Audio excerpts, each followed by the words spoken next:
estarmos aqui e não somente estarmos juntos louvando ao Teu nome, mas também aprendendo e com os ouvidos, a mente, o coração aberto para que possamos entender qual a Tua mensagem para nós essa manhã hoje.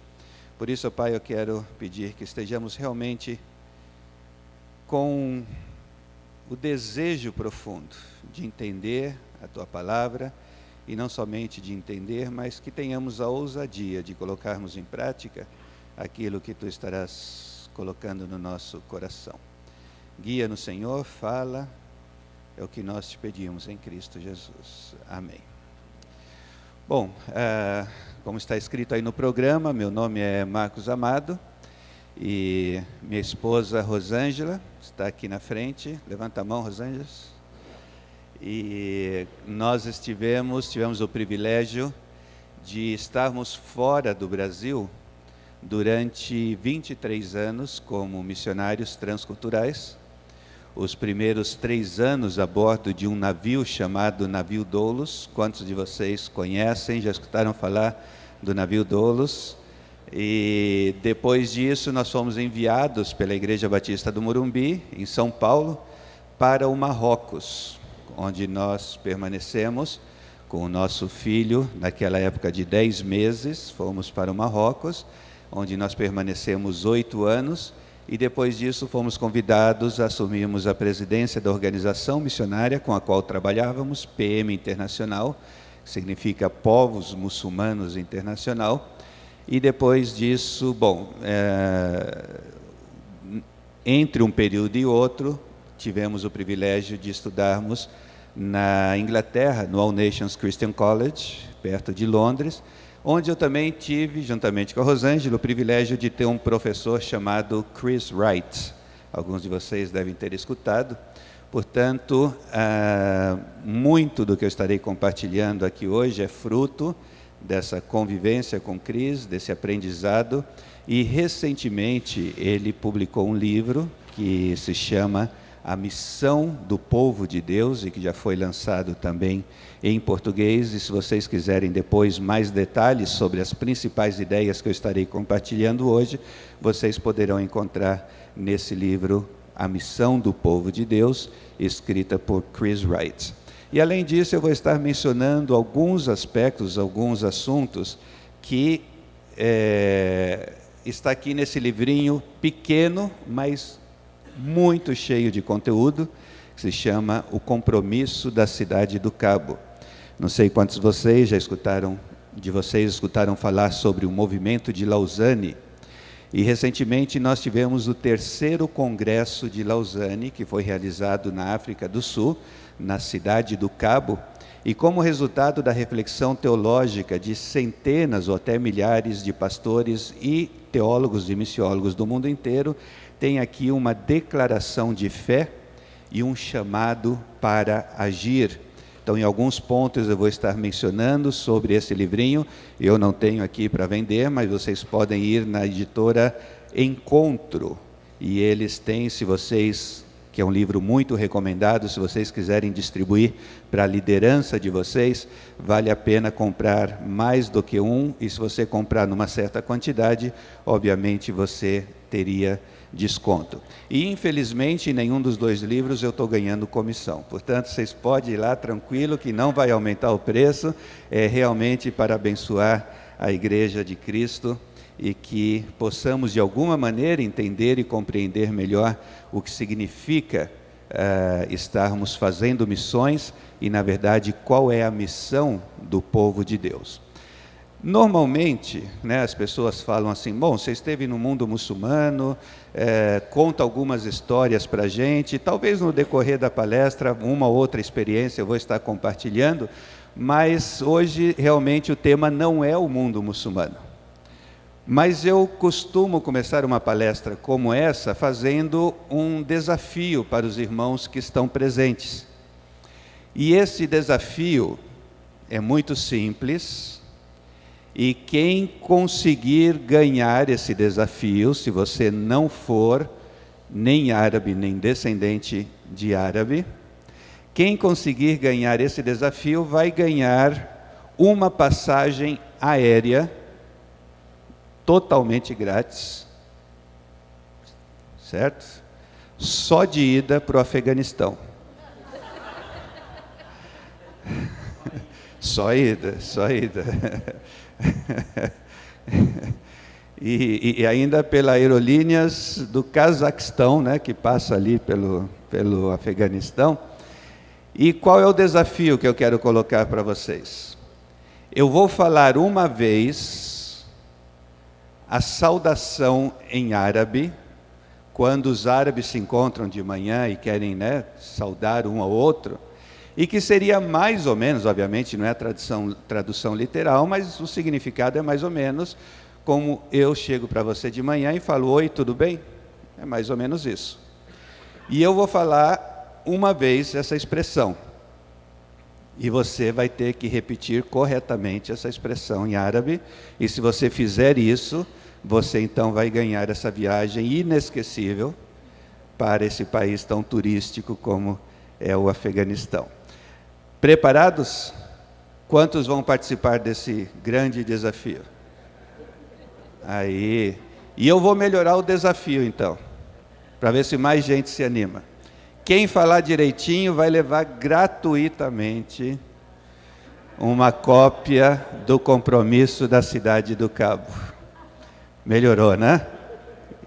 E de ida e volta. Você pode ler, devolver se você quiser. Sem problema nenhum. Quantos vão participar agora desse grande desafio? Você não está perdendo nada. Ok. Então, preparados.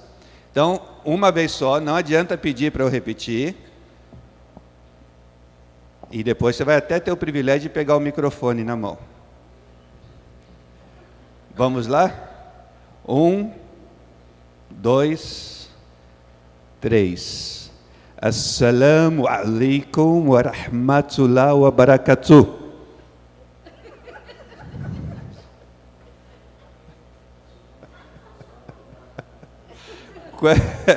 Muito bem, agora aqueles candidatos podem vir aqui à frente e pegar o microfone e repetir. Vamos lá, irmão, por favor. Não, no microfone, porque a dicção fica melhor. Vai tentar também? 1, 2 e já. Assalamu alaikum wa maracatu.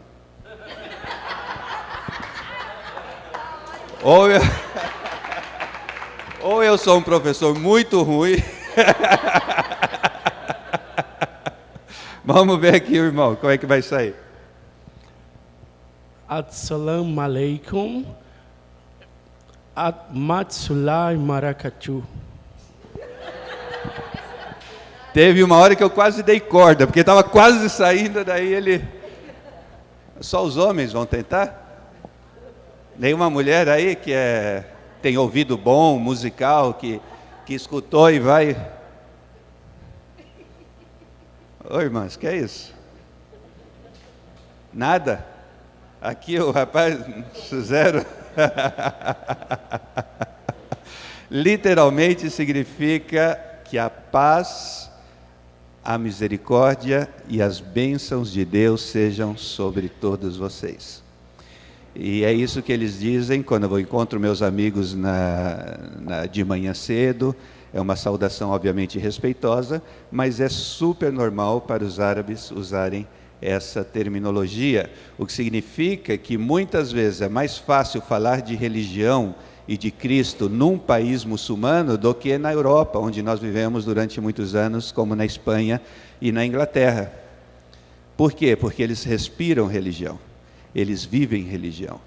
Então não é nenhum problema. O problema é na conversão, quando eles precisam tomar um passo por Cristo, aí sim a coisa fica mais complicada.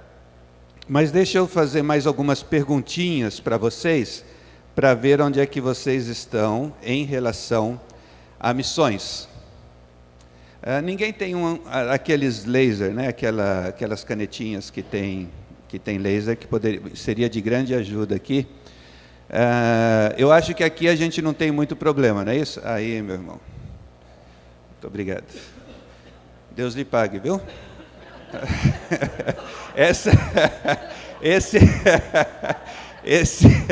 Esse é ida e volta ou não? Bom, aqui a coisa está tranquila, eu acho que todo mundo entende, né, que aqui nós estamos no nosso querido Brasil. Poderia fazer algumas perguntas aqui sobre esses países, mas por causa de tempo vamos deixar quieto. E eu gostaria de que nós pensássemos um pouquinho mais desse lado do mundo. E quando nós falamos em missões, irmãos, o que é que vem à mente de vocês num primeiro momento? Qual a primeira ideia, qual o primeiro conceito, a primeira frase? 1040, a janela 1040, ok. Que mais? E onde está essa tal janela? Está mais ou menos por aqui, certo? Que são os principais países que ainda não foram evangelizados. A grande parte dos países que ainda não receberam o Evangelho são países que estão nessa região do mundo. E qual a definição de janela 1040? Quem se arrisca?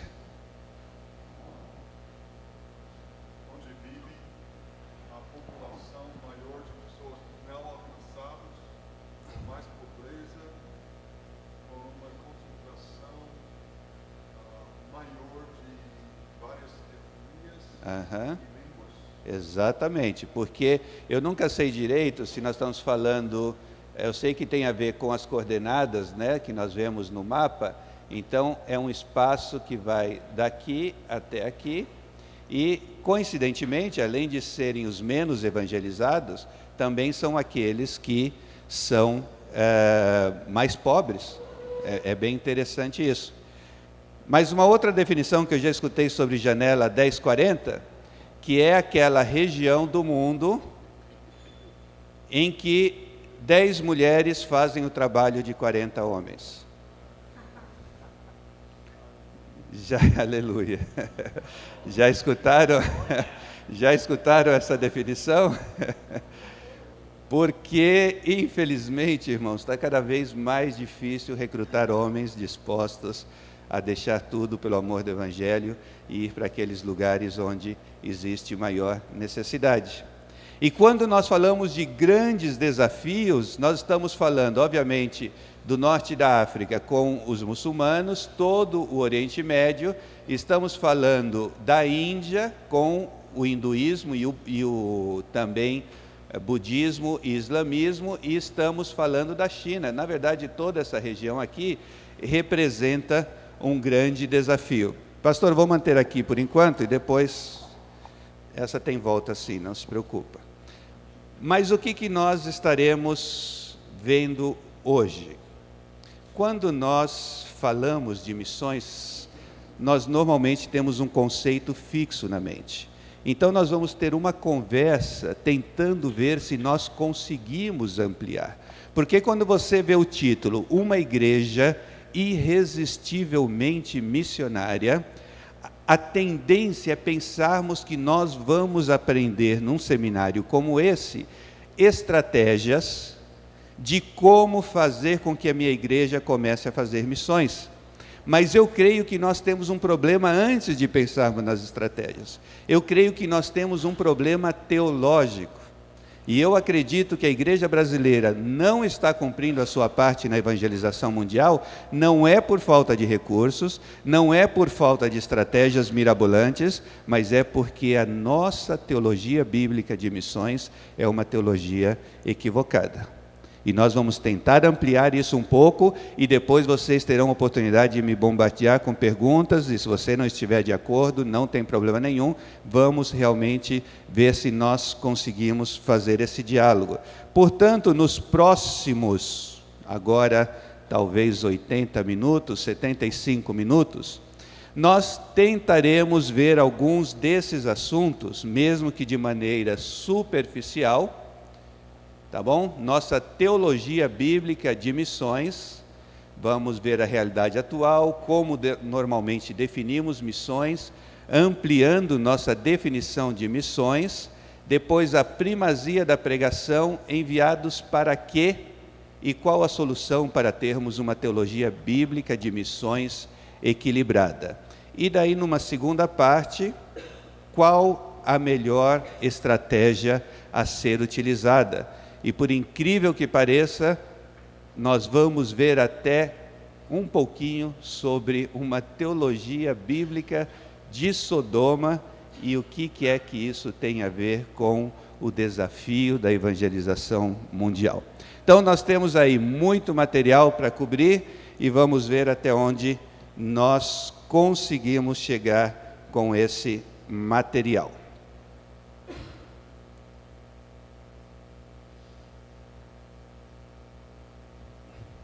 Quem tem Bíblia aí com você?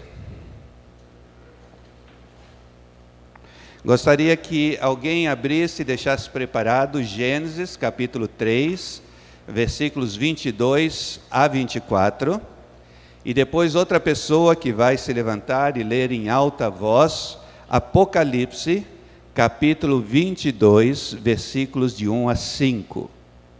Então, alguém que tem uma voz forte e que possa ler para mim Gênesis capítulo 3, versículos 22 a 24.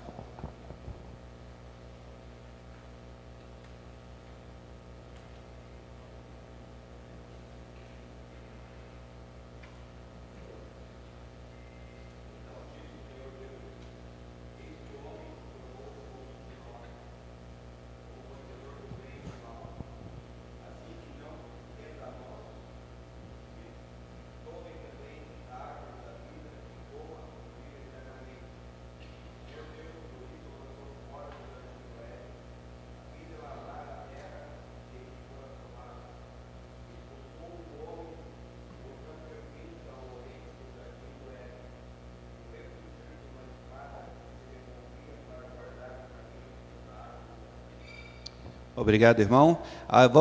Gostaria que vocês me ajudem a fazer um resumo, bem resumido, do que nós acabamos de ler.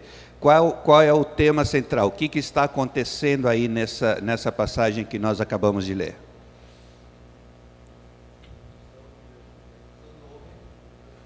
Então, o contexto é a criação, o jardim do Éden já havia sido criado, homem e mulher, eles estavam ali vivendo, de repente eles caíram em tentação, eles cederam à voz da serpente e isso obviamente trouxe consequências. Qual foi a consequência da queda, além da entrada do pecado? O que nós estamos vendo aqui nesse texto, o que é?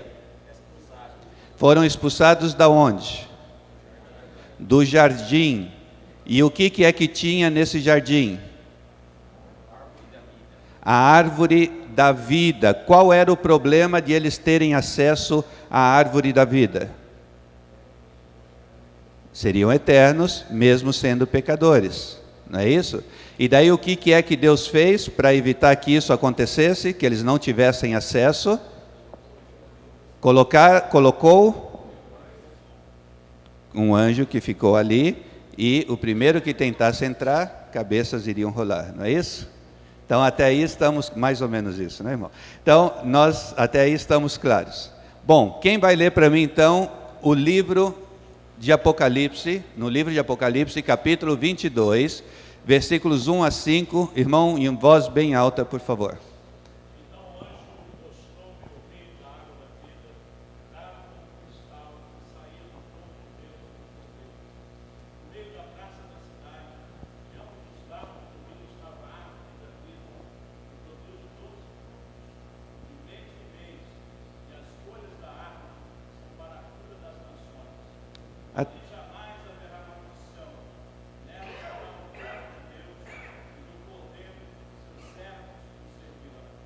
Amém, até aí tá bom, obrigado. Qual é a relação da primeira passagem em Gênesis com essa passagem em Apocalipse? Como aqui está cheio de teólogos e exegetas, né? Então vai ser fácil essa conversa. Vamos lá. Qual a relação entre a primeira passagem e essa segunda passagem que nós acabamos de ler? A árvore da vida, acesso à árvore da vida. A maldição que caiu sobre o homem lá atrás, como resultado do pecado, é que foram impedidos de ter acesso à árvore da vida.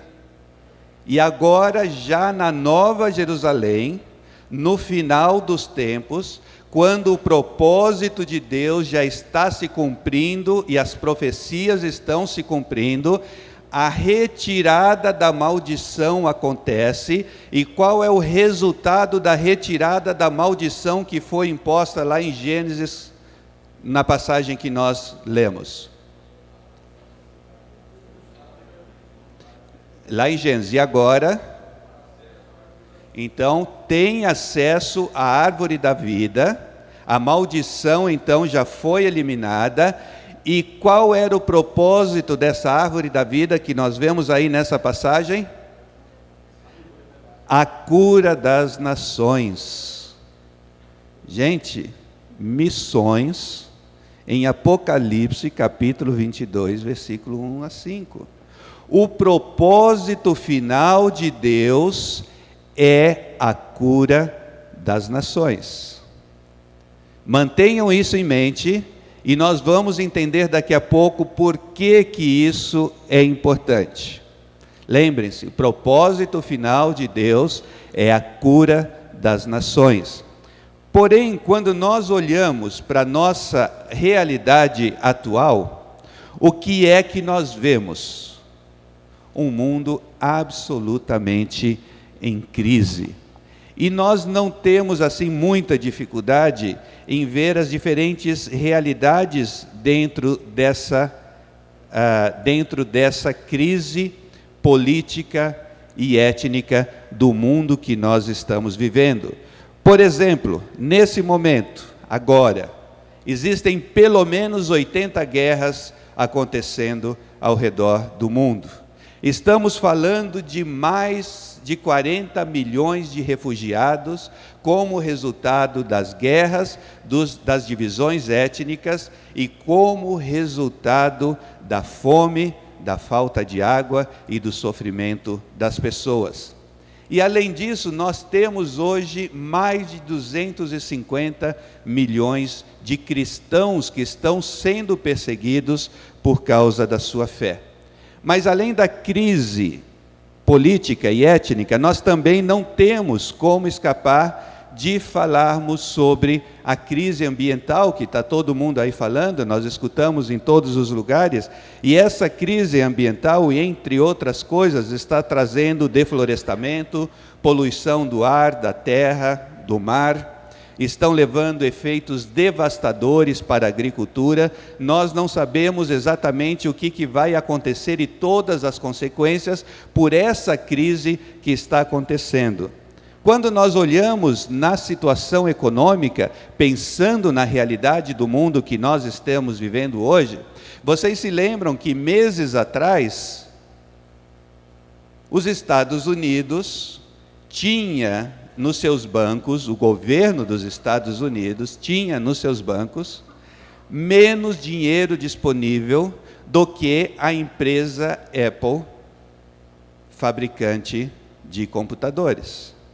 Tamanha a crise de déficit fiscal que o governo norte-americano chegou. 1,2 bilhões de pessoas no mundo estão vivendo com menos de $1,50 por dia. Ou seja, essas pessoas estão vivendo com cerca de R$3 por dia.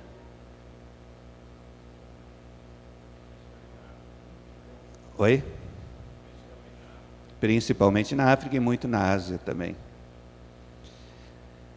Desigualdade na distribuição dos recursos, e a razão principal para isso é a ganância e o egoísmo. E obviamente estamos vivendo uma crise social sem precedentes. Aumento da desnutrição. No ano de 2008, quase 9 milhões de crianças morreram antes de chegar aos 5 anos de idade. E elas morreram de problemas que seriam solucionados se tivéssemos investido cerca de R$10 por mês para salvar cada uma dessas crianças que morreram. Eram doenças e problemas totalmente solucionáveis. Então, creio que não cabe a menor dúvida que nós vivemos em um mundo em crise, e nós vivemos em um mundo que está ferido e um mundo que está dividido. Por exemplo, nós podemos pensar no problema entre árabes e palestinos, nós podemos pensar no problema entre xiitas e sunitas, nós podemos pensar em problemas entre muçulmanos e cristãos em diferentes partes do mundo, nós podemos pensar em problemas entre hindus, muçulmanos e cristãos na Índia ou no Sudão. Isso nos mostra que nós vivemos em um mundo que precisa de reconciliação. Nós vivemos num mundo que está ferido, nós vivemos num mundo que precisa de uma mensagem de esperança. E qual a solução que Deus nos apresenta para esse mundo em crise e com falta de esperança? Fazer convergir em Cristo todas as coisas celestiais e terrenas. Essa é a solução de Deus. E nós vamos estender isso um pouquinho mais daqui a pouco.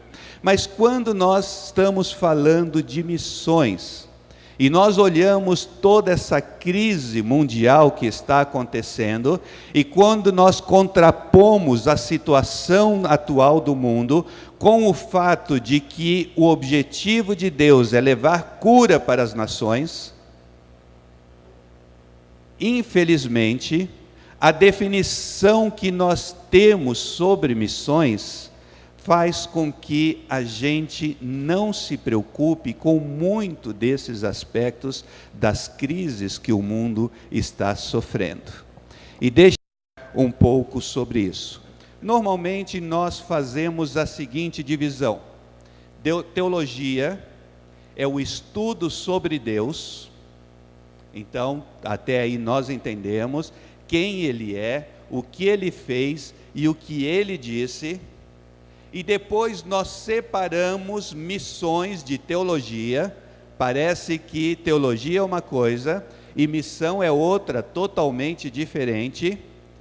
E missão, na nossa compreensão de maneira geral, significa que é aquilo que nós fazemos como resultado do mandamento de Deus. Por favor, observem bem essa palavra. Missões é aquilo que nós fazemos como resultado do mandamento de Deus. E daí nós, quando definimos missionário, geralmente é isso que está aí. É aquele que é enviado para cumprir alguma missão, e normalmente é associado a uma missão transcultural. E se nós fôssemos fazer uma entrevista aqui com cada um de vocês, uma pesquisa, perguntando: meus irmãos, eu gostaria de fazer uma definição, uma teologia bíblica de missões. Quais seriam os versículos que nós utilizaríamos para fazermos essa definição de uma teologia bíblica de missões? É muito provável que na cabeça de 80% de nós aqui presentes, os versículos seriam esses que eu vou mostrar a seguir. Obviamente, a maioria de nós provavelmente começaria lá em Gênesis, capítulo 2, versículos 1 a 3, e por que nós usaríamos isso na nossa definição, na nossa teologia bíblica de missões? Porque está aí, obviamente, Deus chamando uma pessoa, mandando ele para fora da sua terra, da sua parentela, enviando ele para outra terra e prometendo que através de Abraão, o que é que aconteceria? Todas as nações da terra seriam abençoadas. Em algumas traduções, todas as famílias da terra seriam abençoadas. E depois disso, parece que não existe nada mais de missões no Antigo Testamento, e nós já pulamos para onde? Mateus 28, não é isso? Calma, irmão. Mateus 28.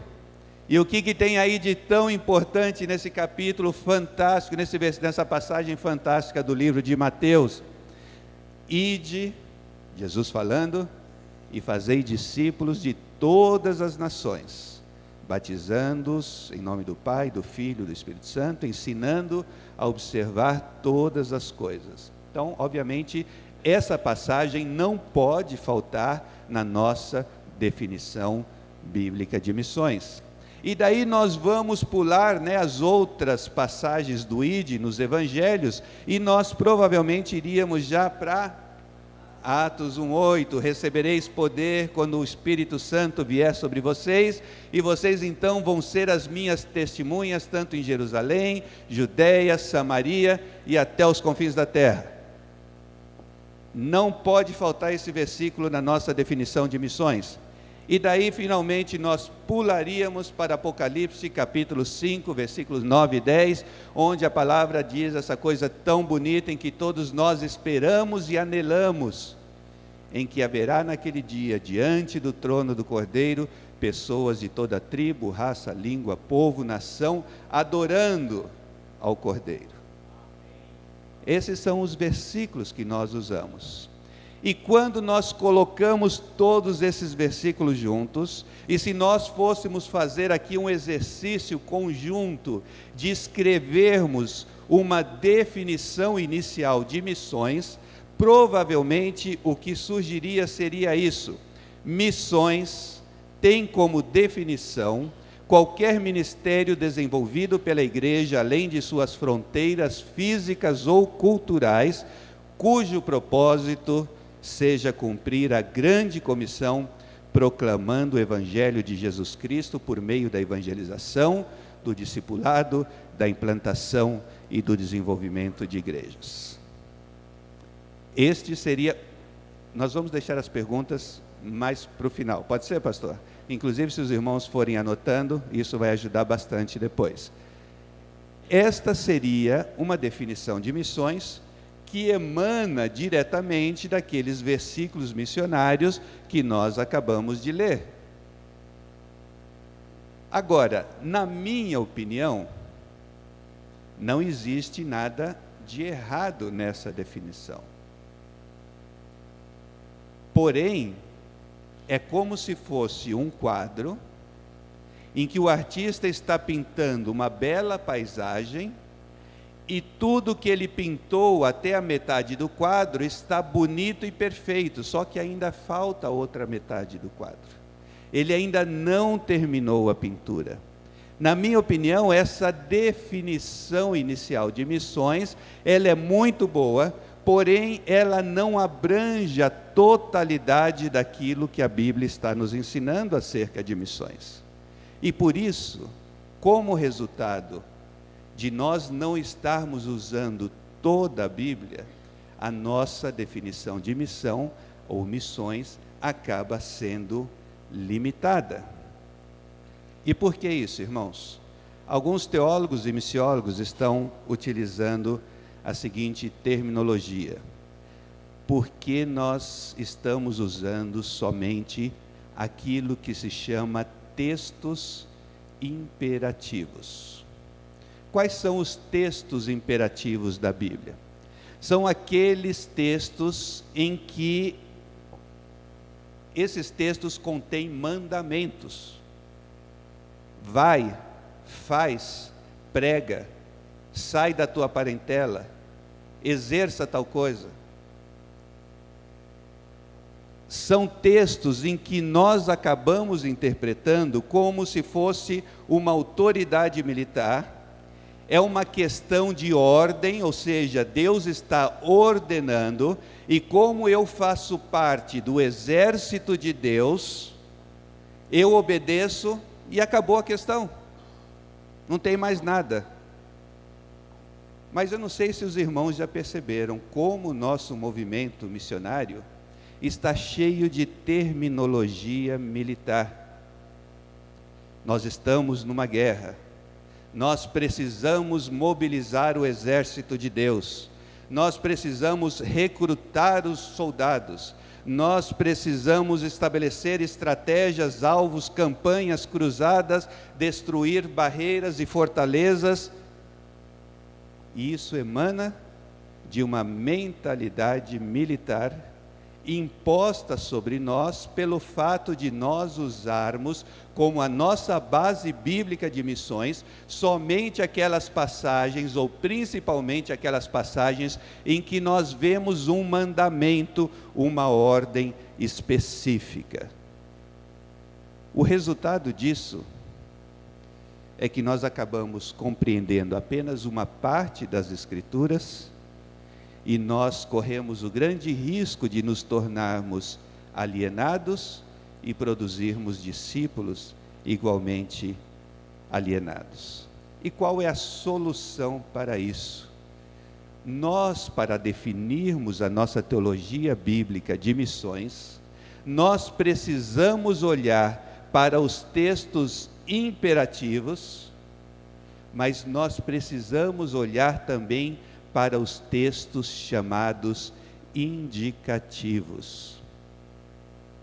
Por que isso é importante, irmãos? Porque a grande maioria da Bíblia não são textos imperativos. Nós temos poesia, nós temos cartas, nós temos história, nós temos alegoria, nós temos parábolas. E se nós não formos usar todos esses textos, que são textos indicativos, na formulação da nossa teologia bíblica de missões, na minha opinião, nós estaremos causando e cometendo um erro muito grande, porque nós estaremos deixando mais de 70% da Bíblia de fora da nossa definição de missões. E será que isso é bom? Será que isso vai nos levar a uma missiologia saudável? Eu estou achando que não.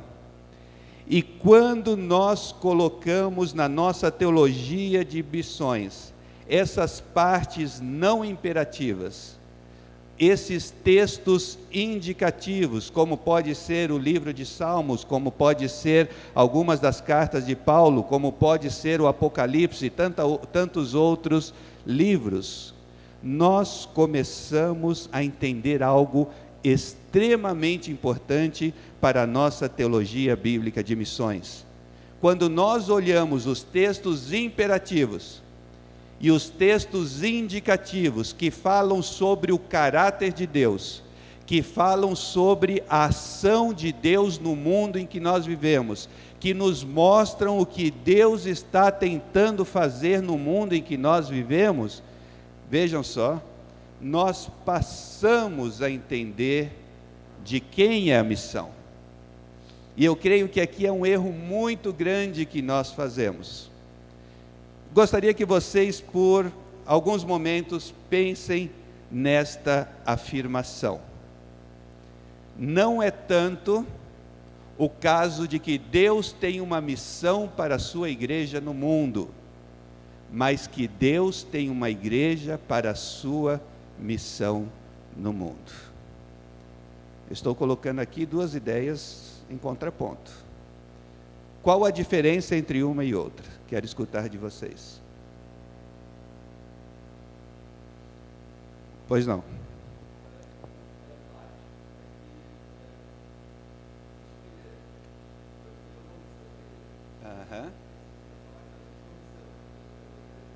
Existe um Deus, e esse Deus tem uma missão, e esse Deus está nos convidando, esse Deus está nos dando o grande privilégio, incrível, por causa da morte de Cristo na cruz, de nos convidar a fazer parte da missão dele no mundo em que vivemos. E isso dá uma reviravolta tremenda na nossa maneira de pensar. Se até agora nós estamos pensando que a missão é minha, a missão é da igreja, e nós conseguimos fazer essa mudança de paradigma, e conseguimos começar a pensar de que na verdade a missão é de Deus, e Ele está me convidando, você e eu, a fazermos parte daquilo que Ele já está realizando ao redor do mundo, a figura muda completamente. Eu não sou o centro da coisa, é Deus. E Ele, na sua misericórdia, está permitindo que eu tenha o incrível privilégio de fazer parte daquilo que Ele está fazendo no Brasil e no mundo. E se a missão é de Deus, e Ele nos convida a fazermos parte dessa missão, nós precisamos entender primeiramente qual é a missão de Deus, ou seja, o que Deus está e quer fazer no mundo, para nós tentarmos entender então qual é a minha parte dentro dessa missão que Ele está realizando. Porque se a missão é dEle, e Ele me convida para fazer parte dessa missão, eu preciso saber o que é que Ele está querendo realizar no mundo. E é aí que entram outros versículos, que são os textos indicativos, que nos ajudam a ampliarmos esse nosso conceito, essa nossa teologia bíblica de missões. E aqui eu quero mencionar várias passagens. Nós vamos fazer isso rapidamente, por causa do tempo, para poder sobrar tempo para perguntas daqui a pouco. Mas eu gostaria que vocês então tentassem seguir a minha linha de raciocínio, e nós vamos começar com o livro de Êxodo. Lembra que nós pulamos, na nossa teologia bíblica de missões inicial, nós pulamos de Gênesis, capítulo 12, nós fomos diretamente para Mateus, capítulo 28, certo? Mas eu gostaria de sugerir alguns outros textos que não são imperativos, que são textos indicativos, que nos dão pistas, nos mostram o que Deus está tentando fazer nesse mundo. E vejam só, Êxodo capítulo 6, versículos 6 a 8. Portanto, dize aos filhos de Israel, aqui é Deus falando para que Moisés fale ao povo de Israel. Eu sou Jeová, eu vos tirarei de debaixo das cargas dos egípcios, livrar-vos-ei da sua servidão, e vos resgatarei com braço estendido e com grandes juízos. Eu vos tomarei por meu povo e serei vosso Deus.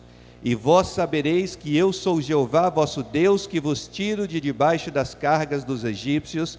Eu vos introduzirei na terra que jurei dar a Abraão, a Isaque e a Jacó, e vô-la darei por herança. Eu sou Jeová. Eu gostaria que os irmãos coloquem sua atenção, principalmente nos verbos que estão grifados nesse texto. E que os irmãos comecem a me dizer então, o que é que Deus estava querendo fazer aqui com o povo de Israel, o seu povo escolhido. Liberdade, ok? O que mais?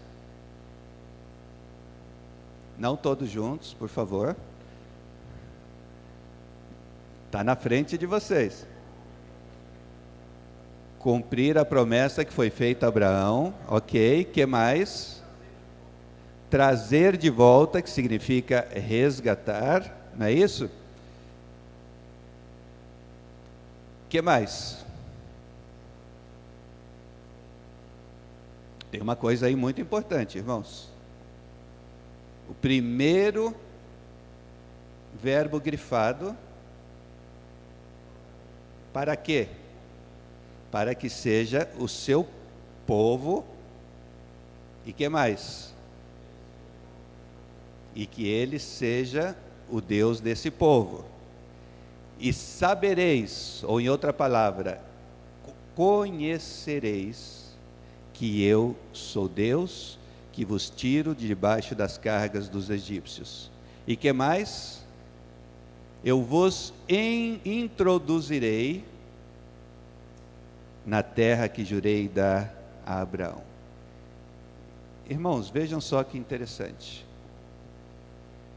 Alguns teólogos dizem que nesses versículos do livro de Êxodo está o resumo do Evangelho no Antigo Testamento.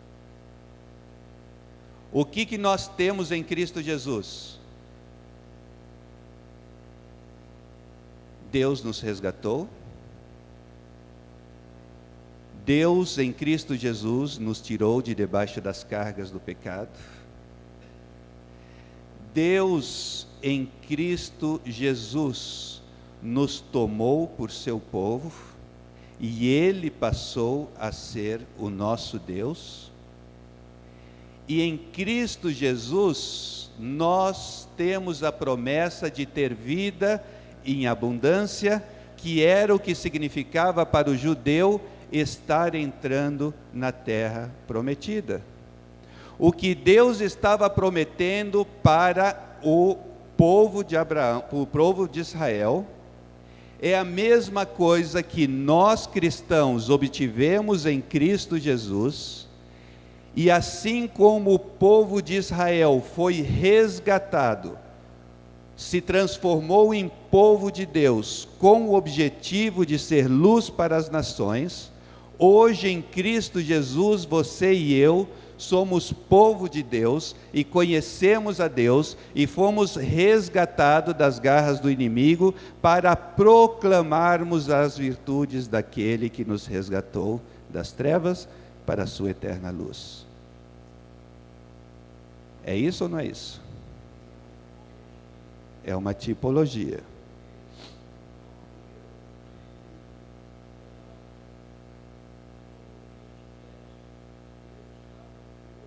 Uhum.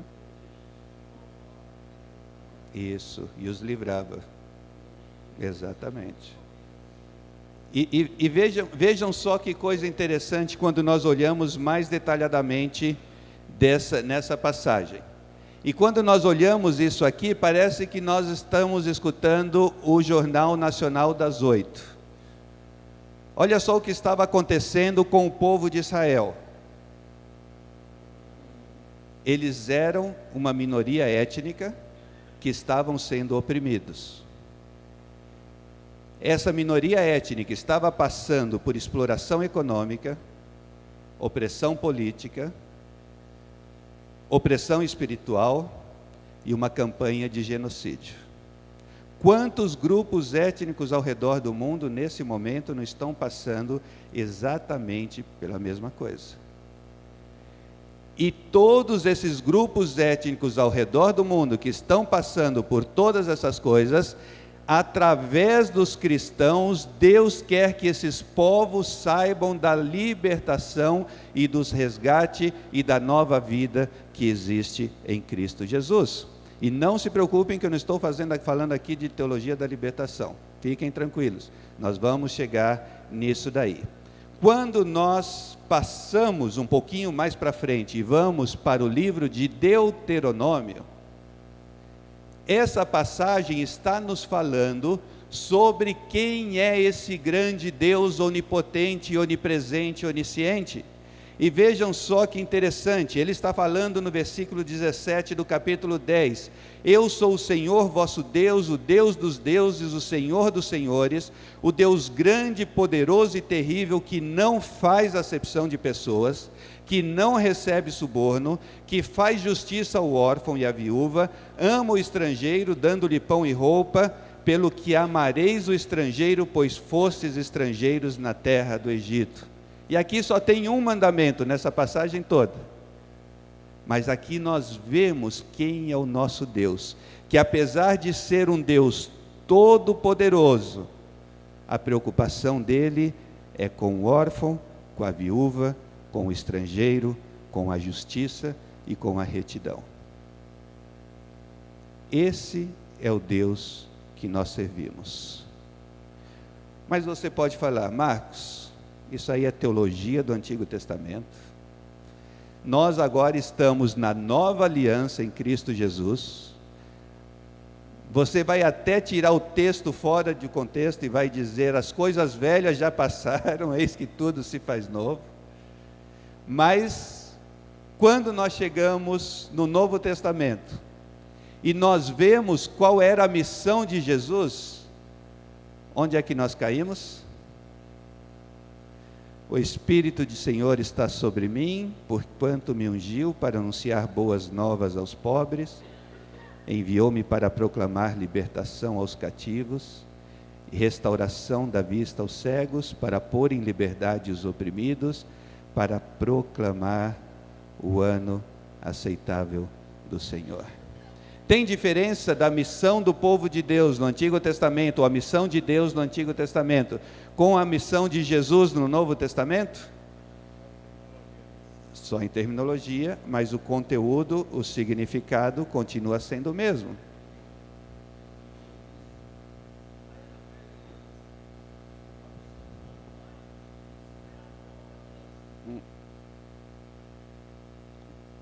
Mas é mesmo. Exatamente.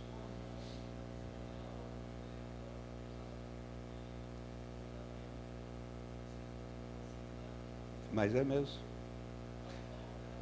É. Agora, quando nós podemos usar essa argumentação, não, Marcos, você estava falando era Antigo Testamento. Então agora nós vimos que não é Antigo Testamento. Aqui era a missão de Jesus no Novo Testamento. Para que ele veio? Ele veio para pregar, ele veio para proclamar salvação, ele veio para anunciar o resgate do pecado para uma vida santa, mas também ele veio para libertar, trazer boas novas aos pobres, proclamar libertação aos cativos e restauração de vista aos cegos. Queiramos ou não, a missão de Deus é uma missão integral, e por Ele estar nos convidando a fazermos parte da sua missão, nós temos que levar em conta a maneira que Deus atua no mundo para que nós imitemos a Deus na missão que nós vamos realizar. Mas aí você pode me trazer um outro argumento, Marcos, mas essa era a missão de Deus. Essa não é a nossa missão, essa era a missão que Deus deu para Jesus. E daí nós vamos um pouquinho mais para frente e abrimos a nossa Bíblia no capítulo 20, versículo 21 do livro de João, e nós vemos aqui algo muito interessante. Disse-lhe Jesus, então, paz seja convosco. Assim como o Pai me enviou, também eu vos envio. Irmãos, como é que foi que o Pai enviou a Jesus? Está aqui. Anunciar boas novas, proclamar libertação, restauração da vista aos cegos, para pôr em liberdade os oprimidos e proclamar o ano aceitável do Senhor, que era o ano do jubileu, onde havia perdão de todas as dívidas e todos tinham os seus bens restaurados. E é nessa missão que no capítulo 20, versículo 21 do livro de João, Jesus está nos enviando. E eu acho que aí a gente começa a ficar sem saída. Porque nós vemos no Antigo Testamento que o que Deus está fazendo é resgatando um povo específico, para que esse povo seja exemplo e que, como resultado do testemunho desse povo de Israel, outras nações sejam resgatadas e conheçam o Deus verdadeiro. O povo de Israel falhou. Na sequência veio o Filho de Deus, com a mesma missão de Deus no Antigo Testamento, e não somente com a mesma missão, mas ele está dizendo, assim como eu fui enviado, eu estou enviando vocês para que vocês façam a mesma coisa. Mesmo poder. Amém.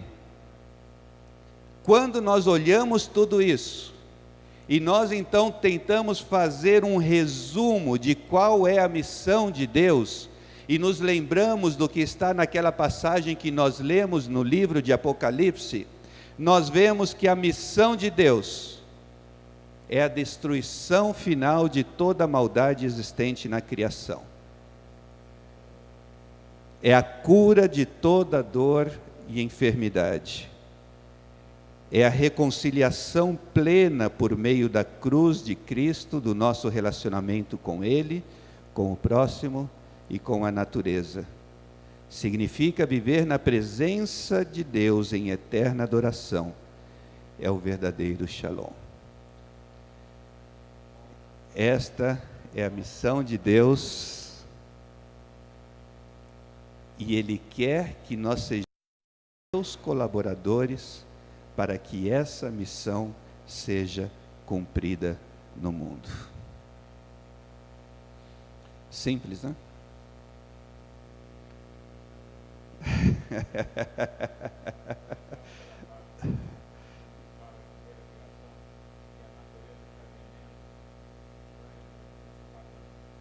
Também está aqui, mas nós não vamos ter tempo de falar sobre isso.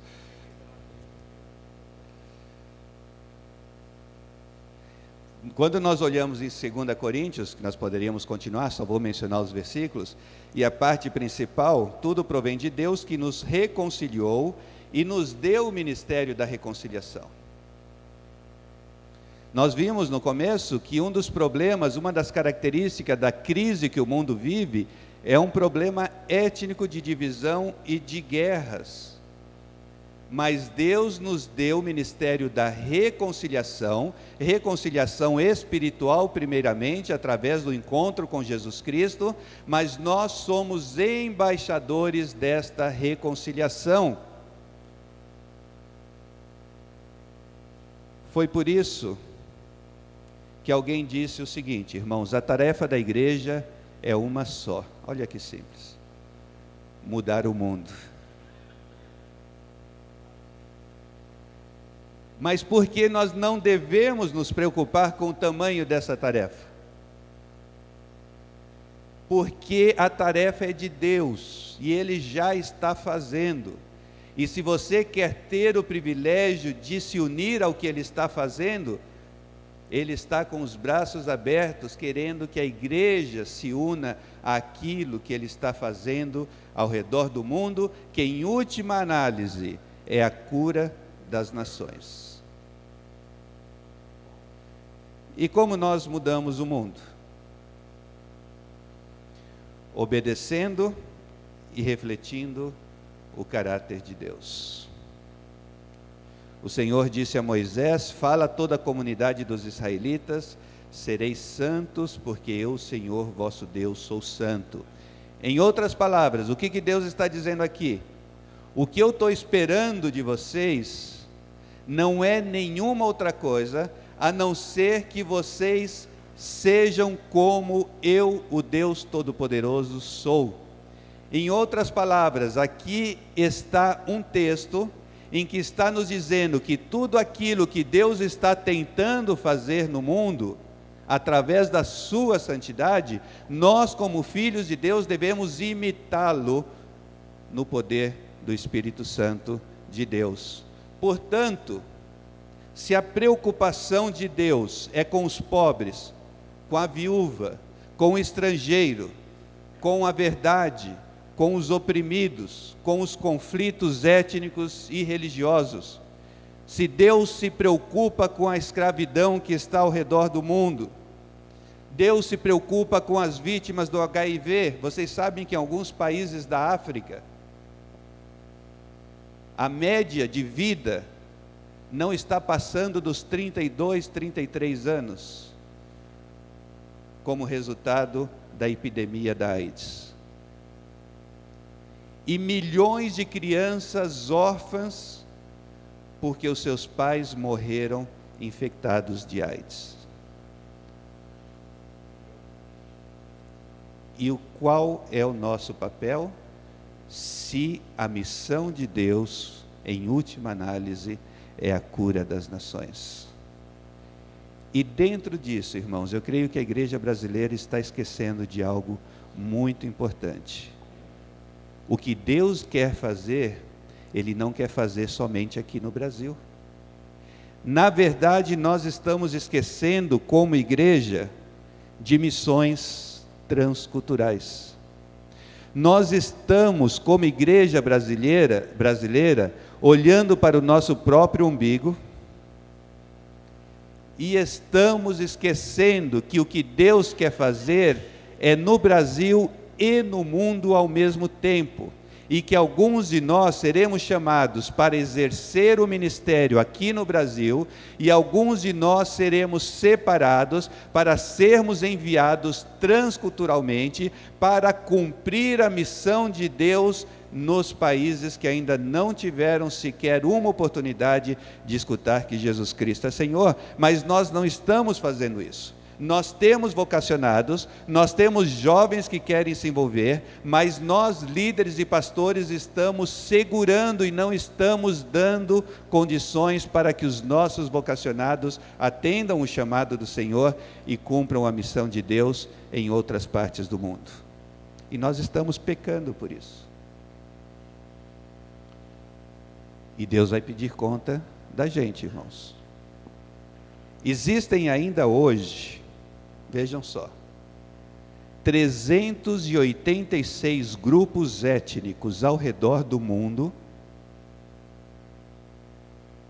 com mais de 50 mil habitantes, que não possui um cristão, que não possui um missionário trabalhando entre eles, que não possui um livro da Bíblia traduzido no seu próprio idioma.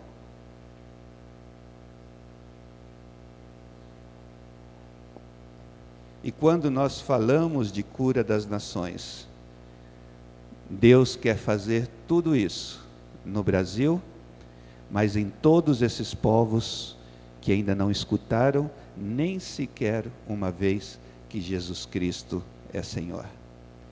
E Deus está chamando a sua igreja para envolver-se com as nações. E todos nós devemos participar. Mas talvez alguns de vocês ficaram com a pergunta: Marcos, você está falando de um evangelho social? Não, eu não estou falando de um evangelho social. Porque na minha opinião, e eu sei que alguns não vão concordar, mas eu creio na primazia da proclamação. Nós precisamos ir para anunciar a vitória de Cristo na cruz sobre Satanás e sobre os poderes que estão lutando contra a igreja de Cristo e contra a humanidade, trazendo guerras e trazendo dissensões. Mas a pregação e a proclamação é apenas a primeira parte, o primeiro passo da missão.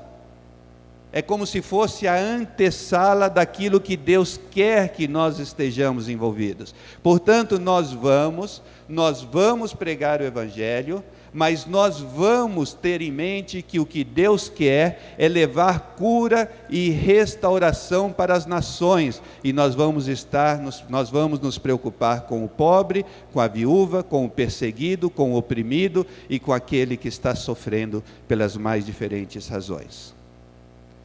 Muito interessante algo que John Piper disse numa conferência no terceiro congresso de Lausanne: nós cristãos nos preocupamos com todo tipo de sofrimento, mas principalmente com o sofrimento eterno.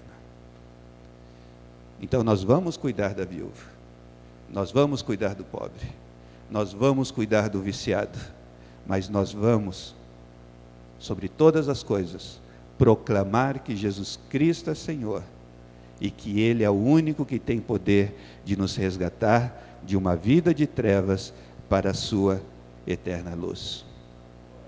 Isso quer dizer que missões significa enviar, mas vai além de enviar para a proclamação. Claro que nós temos que proclamar.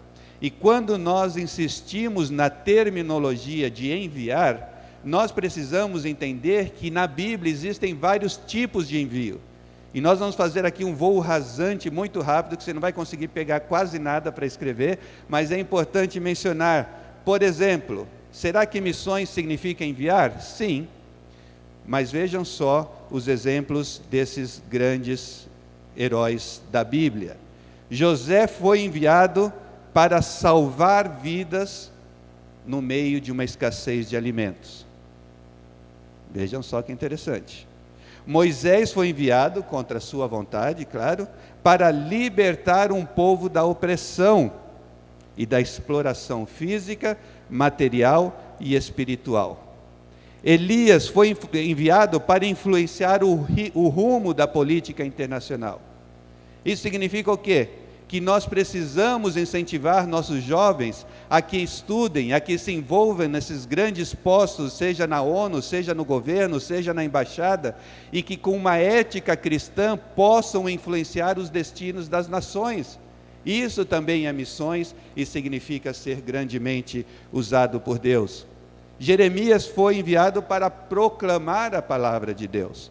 Jesus foi enviado para proclamar as boas novas, como nós vimos, os discípulos para pregar e demonstrar o poder libertador do reino de Deus, os apóstolos foram enviados para fazer discípulos, batizar e ensinar, Paulo e Barnabé foram enviados, entre outras coisas, para ajudar a aliviar a fome, e depois foram enviados para evangelizar e plantar igrejas. E não temos tempo para ver tudo, mas como nós podemos ter uma teologia bíblica de missões equilibrada, que não nos leve a uma ênfase muito grande na parte social, mas também nos ajude a entender que, além da proclamação, nós temos que estar envolvidos em outras dimensões da realidade do nosso mundo. A única solução para uma missiologia equilibrada é a cruz de Cristo, porque somente na cruz de Cristo há perdão, justificação e purificação para pecadores culpados. Somente na cruz de Cristo há derrota dos poderes do mal. Somente na cruz de Cristo há libertação do medo da morte e sua destruição por completo. Os inimigos mais ferrenhos são reconciliados e, finalmente, por causa da cruz de Cristo, testemunharemos a cura de todas as nações. Vejam só que afirmação tão interessante. Tudo que houver na nova criação, redimida, estará ali por causa da cruz. E de modo inverso, tudo que não houver ali, sofrimento, lágrimas, pecado, Satanás, doença, opressão, corrupção, decadência e morte, não estará lá, porque foi derrotado e destruído pela cruz. Portanto, o centro da nossa teologia de missões é a cruz de Cristo, porque é somente na cruz que todos os poderes da maldade foram definitivamente derrotados.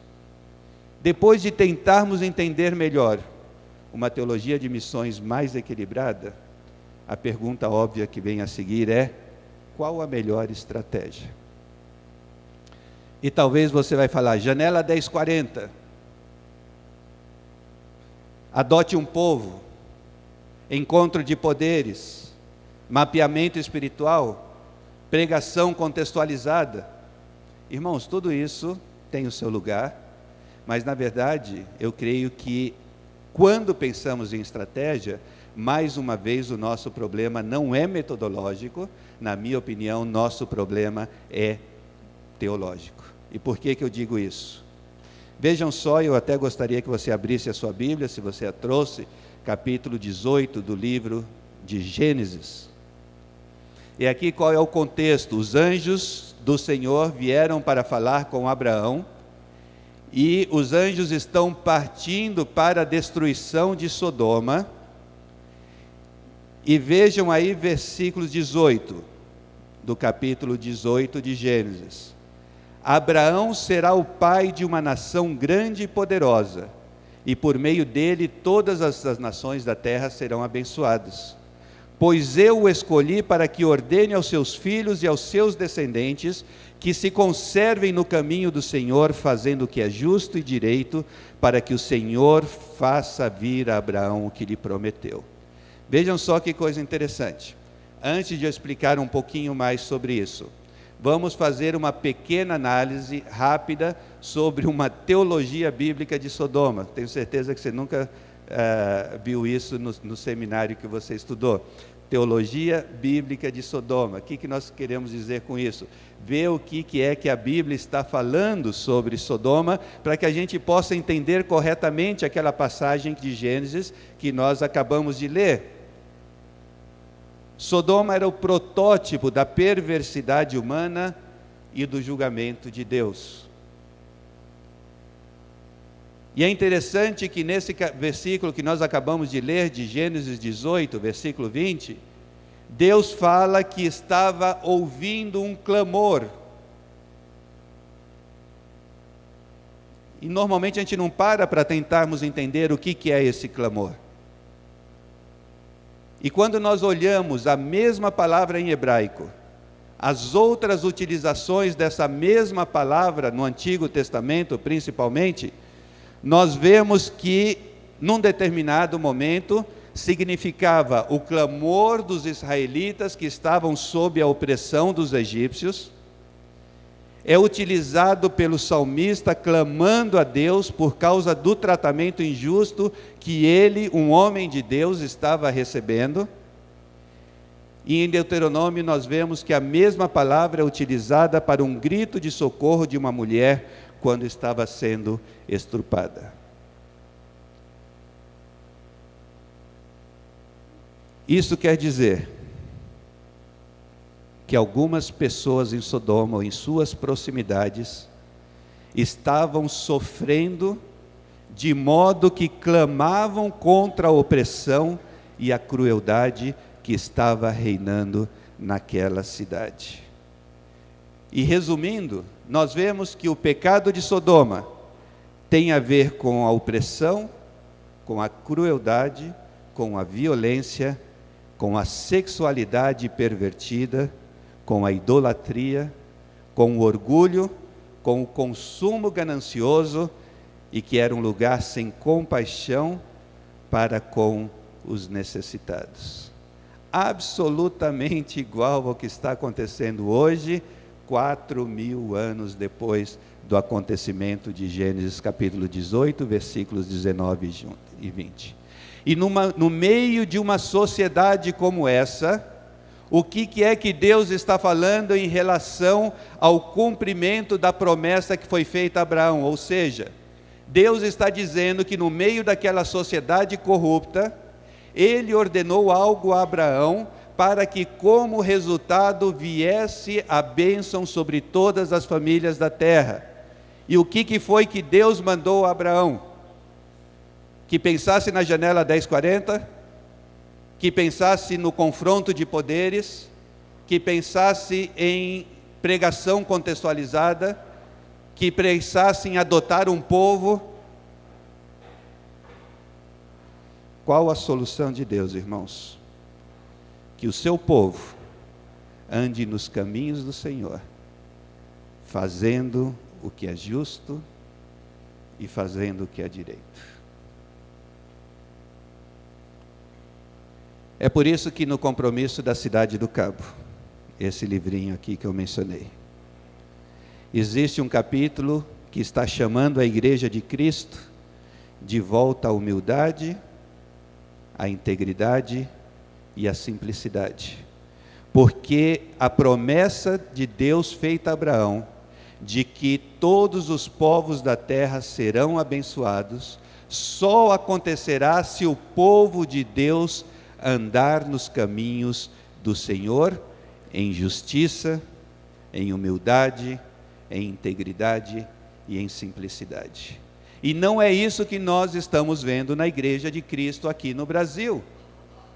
Quando você vê uma revista secular semanal, colocando como uma das suas principais reportagens da semana, a notícia de que uma determinada denominação, o líder de uma determinada denominação evangélica brasileira, diminuiu o valor da franquia para que novas igrejas pudessem ser abertas,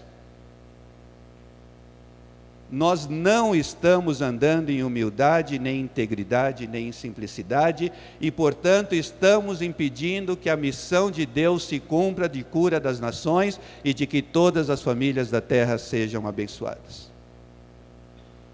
Antes, essa igreja pedia que para abrir uma franquia ou uma nova congregação era necessário provar rendas de pelo menos R$100 mil por mês. Agora, como está em crise, então abaixou para 50 mil.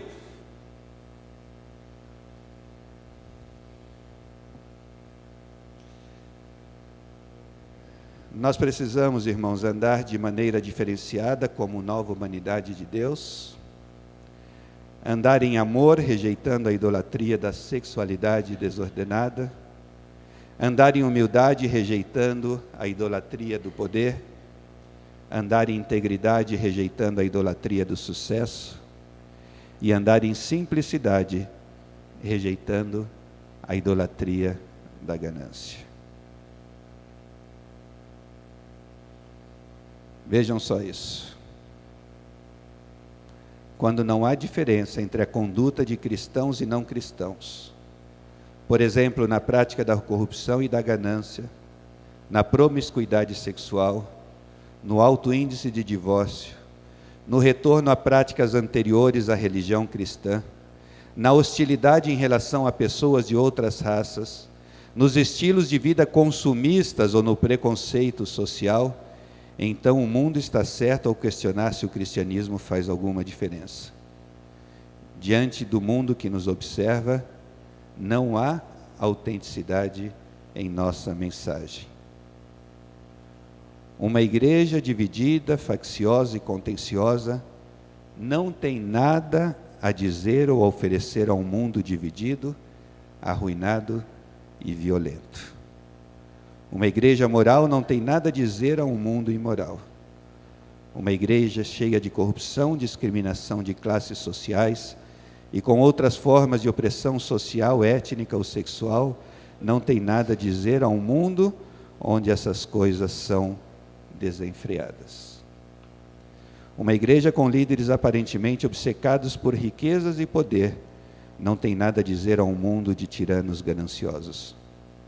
Uma igreja que é de tal maneira uma má notícia, não tem boas novas para partilhar. Ou, de qualquer forma, tem-nas, mas suas palavras são abafadas por sua vida. Irmãos, se nós queremos ser uma igreja irresistivelmente missionária, nós precisamos reavaliar nossa teologia bíblica de missões. Nós precisamos entender que a missão é de Deus e Ele está nos convidando a fazermos parte da sua missão de levar cura para as nações.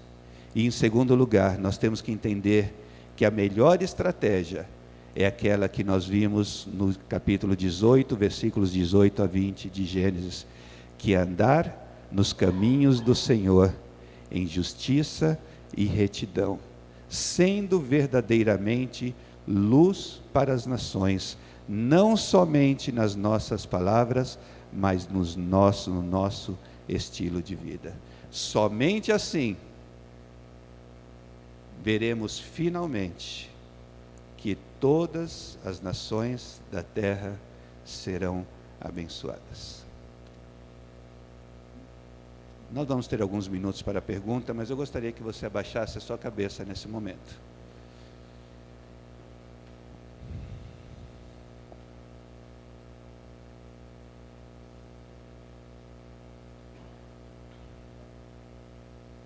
E você pensasse diante de Deus, num primeiro momento, se a sua definição, se a sua teologia bíblica de missões é uma teologia correta, ou se você precisa, de fato, olhar para toda a Bíblia e entender que o objetivo de Deus é curar as nações e Ele nos chama a fazermos parte dessa missão. E em segundo lugar, gostaria que você pensasse diante de Deus, se de fato nós estamos usando a principal estratégia de todos, que é a santidade, que andarmos nos caminhos do Senhor em retidão e em justiça, para que a promessa de Deus sobre Abraão se cumpra, para que todas as nações da terra sejam abençoadas. Senhor, eu não conheço meus irmãos aqui, mas eu tenho certeza que, assim como eu, nós lutamos dia a dia para tentarmos, a cada dia, sermos mais parecidos contigo. Somos pecadores, Senhor, e por isso nós te agradecemos, porque se confessamos os nossos pecados, Tu és fiel e justo para nos purificar de toda injustiça, de toda impureza.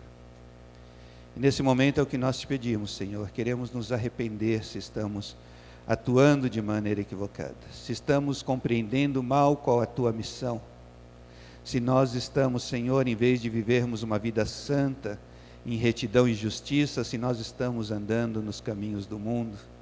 Eu te peço, Senhor, que tu traga, Senhor, um avivamento à nossa igreja, mas não um avivamento que nos traga riqueza e poder, mas um avivamento que nos traga humildade e uma vida santa que glorifique ao teu nome, e que, como resultado disso, todas as nações da terra sejam abençoadas.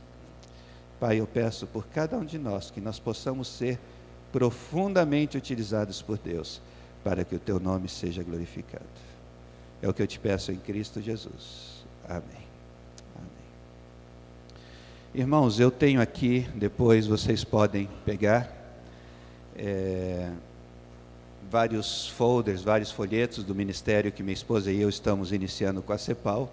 Nossa especialidade, na verdade, é islamismo. Nós damos cursos sobre missões, mas muito especificamente sobre islamismo. E nós estamos criando um centro de reflexão missiológica para ajudar a igreja brasileira a repensar o conteúdo da sua missiologia e, ao mesmo tempo, a repensar como nós devemos levar o Evangelho até os confins da terra. Portanto, se você quiser mais informação, fique à vontade, aqui tem à disposição para todos vocês. E eu acho que nós temos tempo para 2 perguntas, pelo menos, se algum irmão quiser tirar alguma dúvida.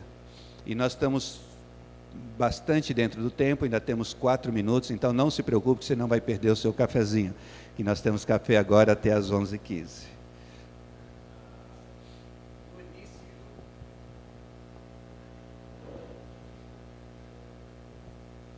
No início você falou sobre a guerra. Nós não somos guerreiros com a missão por causa do mandamento.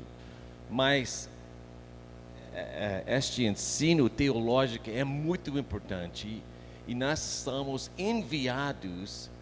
E a palavra que eu acabei de ler, Gênesis, Êxodo, Levíticos, até Deuteronômio. A mensagem é: Deus é conosco e enviado conosco. Eu preciso mudar a visual. Quero tirar este exército para me ajudar. Eu não sei o que é outra visual que nós somos enviados comigo, com Ele. Isso eu não sei. Eu creio que a melhor forma de nós entender é que nós somos, principalmente para mim que viveu no mundo muçulmano tanto tempo, toda essa ideia de exército, de guerra, de cruzada, né? Inclusive algumas missões tiveram que mudar seus nomes, porque eram cruzada disso e cruzada daquilo, e o que os muçulmanos tinham em mente era que os cristãos estavam repetindo aquilo que foi feito no século XI, em que os exércitos cristãos, supostamente cristãos, invadiram a Terra Santa e eliminaram e mataram muçulmanos, homens, velhos, crianças. E isso é o que está na cabeça. Por quê? Porque aquilo ali foi fruto de uma teologia imperialista que fazia com que os líderes da igreja daquela época acreditavam que nós tínhamos que, inclusive, usar as armas para conquistar as diferentes terras para Cristo.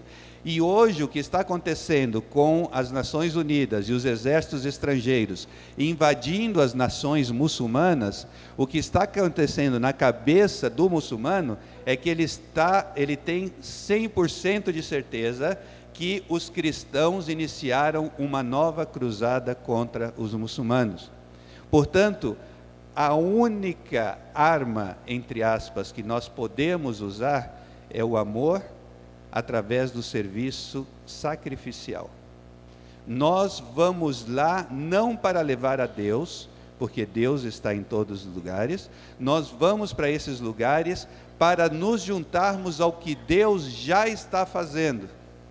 E por isso servir aquelas pessoas proclamando que somente em Cristo há redenção e que somente em Cristo há salvação. Então, como igreja de Cristo brasileira, nós somos muito ufanistas. Nós somos imperialistas. Dizem que pior que os brasileiros, enquanto a essa questão de etnocentrismo, achar que nós somos melhores que os outros, somente os coreanos são piores do que a gente. Quando nós chegamos no campo, nós achamos que temos todas as respostas, nós achamos que sabemos tudo, nós achamos que o que funciona aqui vai funcionar lá, e acabamos estragando tudo e fechando as portas para que o Evangelho seja pregado. Então, uma atitude de serviço e de amor precisa substituir essa nossa missiologia da conquista e da guerra e do tomar posse e tantas outras coisas que a gente poderia estar mencionando.